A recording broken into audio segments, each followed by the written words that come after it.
మరో breaking news చూస్తున్నాం. విశాఖపట్నం జిల్లాలో స్థానిక సంస్థల ఎమ్మెల్సీ ఉప ఎన్నికపై టీడీపీ అధినేత ముఖ్యమంత్రి చంద్రబాబు ఫోకస్ చేస్తున్నారు. విశాఖ జిల్లా టీడీపీ నేతలతో ఆయన సమావేశం కాబోతున్నారు. ఎమ్మెల్సీ అభ్యర్థిపై ప్రధానంగా చర్చిస్తారు.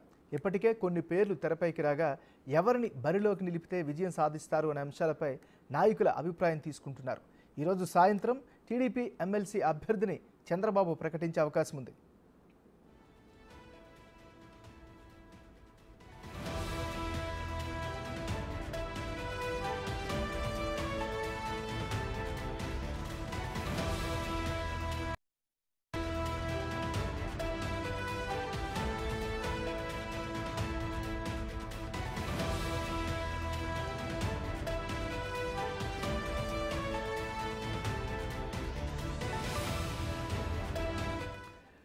విశాఖ జిల్లాలో స్థానిక సంస్థల ఎమ్మెల్సీ ఉప ఎన్నికపై టీడీపీ అధినేత ముఖ్యమంత్రి చంద్రబాబు ఫోకస్ చేస్తున్నారు.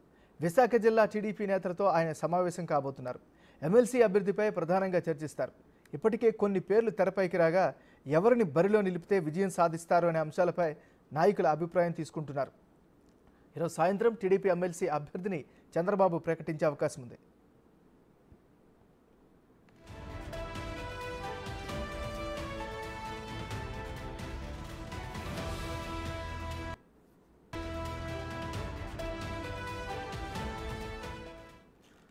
విశాఖ జిల్లాలో స్థానిక సంస్థల ఎమ్మెల్సీ ఉప ఎన్నికపై టీడీపీ అధినేత ముఖ్యమంత్రి చంద్రబాబు ఫోకస్ చేస్తున్నారు. అదే సమయంలో జగన్మోహన్ రెడ్డి కూడా చాలా ప్రతిష్టాత్మకంగా తీసుకుంటున్నారు.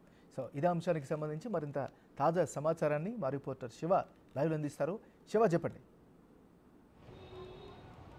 రైట్ నాగరాజు, మొత్తం మీద చూసుకుంటే విశాఖపట్నం ఎమ్మెల్సీ ఎన్నికకి సంబంధించి కూడా అధికార ప్రతిపక్ష పార్టీలు చాలా సీరియస్గా కూడా ఫోకస్ పెట్టాయి.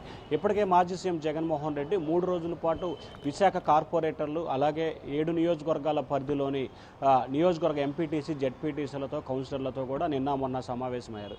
ఈ సమావేశంలో ఖచ్చితంగా కూడా మనం గెలవాల్సిన పరిస్థితి ఏర్పడుతుంది. దాదాపుగా 587 మంది సభ్యుల మద్దతు మనకుంది. గెలవడానికి కావాల్సిన మద్దతు 412. కానీ తెలుగుదేశం ప్రభుత్వం మెజార్టీ లేకపోయినా కానీ అధర్మ యుద్ధం చేసి గెలవాలని ప్రయత్నాలు చేస్తూ ఉంది. దాన్ని గండి కొట్టాల్సిన పరిస్థితి ఏర్పడిందని చెప్పి జగన్ నాయకులకైతే దిశానిర్దేశం చేశారు. కానీ నాయకులకు సంబంధించి మాత్రం జగన్ ముందు తలూపి ఆ తర్వాత అధికార పార్టీ వైపు మొగ్గు చూపే అవకాశాలు కనిపిస్తున్నాయి.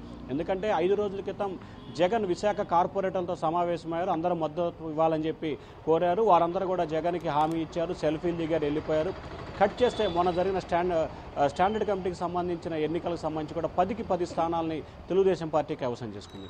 సో ఈ నేపథ్యంలో దీనిపై ఫోకస్ పెట్టాలని చెప్పి కూడా వైఎస్ఆర్సీపీ అయితే పూర్తి స్థాయిలో సిద్ధమైంది. మొదటగా ఏదైతే విశాఖపట్నం జిల్లాకు సంబంధించిన నేతలందరినీ జెడ్పీటీసీలు, ఎంపీటీసీలు, కౌన్సిలర్లు, కార్పొరేటర్లు అందరినీ కూడా బెంగళూరు తరలించాలని చెప్పి అనుకున్నారు. కానీ వీరి వల్ల ప్రయోజనం లేదు, అనవసరమైన బడ్డెన్ అని చెప్పి తిరిగి ఏ నియోజకవర్గానికి సంబంధించిన నేత ఆ నియోజకవర్గానికే పంపడం జరిగింది.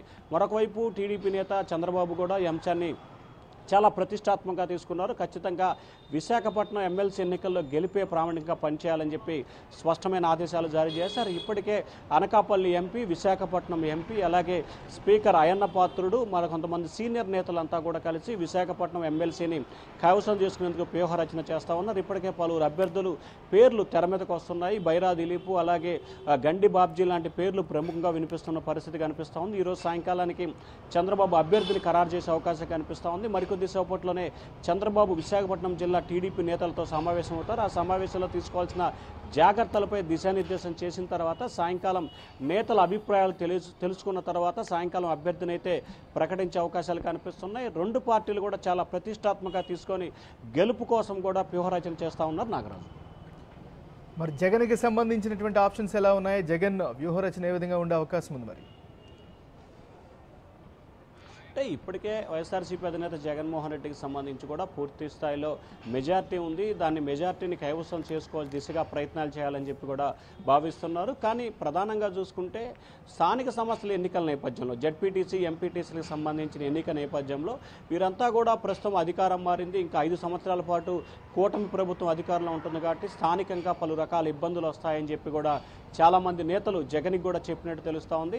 తాము అధికార పార్టీకి మద్దతు ఇస్తామని చెప్పి కొంతమంది చెప్పారు. ఇప్పటికే 200 మంది పైగా జెడ్పీటీసీలు, ఎంపీటీసీలు కూటమికి అందుబాటులోకి వచ్చినట్టు తెలుస్తూ ఉంది. మరొక వైపు జగన్ ఇప్పటికే విశాఖపట్నం ఏదైతే ఎంపీటీసీలు జెడ్పీటీసీల కోసం బొత్స సత్యనారాయణ, వైవి సుబ్బారెడ్డి లాంటి కీలకమైన నేతలకి బాధ్యతలు అప్పగించారు. సో ఈ నేపథ్యంలో వారు కూడా ఎట్టకేలకు ఖచ్చితంగా గెలుపొందే దిశగా కార్యాచరణ రూపొందించాలని చెప్పి ప్రయత్నాలు అయితే చేస్తూ ఉన్నారు. కానీ ఒకవైపు ఆ పార్టీ అధినేత ప్రయత్నాలు చేస్తున్నప్పటికీ స్థానికంగా ఉన్న నేతలు కార్యకర్తల నుంచి మాత్రం ఆశించిన స్థాయిలో స్పందన లభించట్లేదు. సో ఈ నేపథ్యంలోనే గెలుపుపై ఆ పార్టీ అధినేత కూడా కొంత అయోమయం నెలకొనుంది. కీలకమైన సమయంలో కూడా జగన్మోహన్ రెడ్డి ఈరోజు నంద్యాల పర్యటన చూసుకుని అక్కడి నుంచి కూడా ఆయన బెంగళూరు వెళ్ళిపోతున్న పరిస్థితి కనిపిస్తూ ఉంది. నాగరాజు. Thank you Shiva.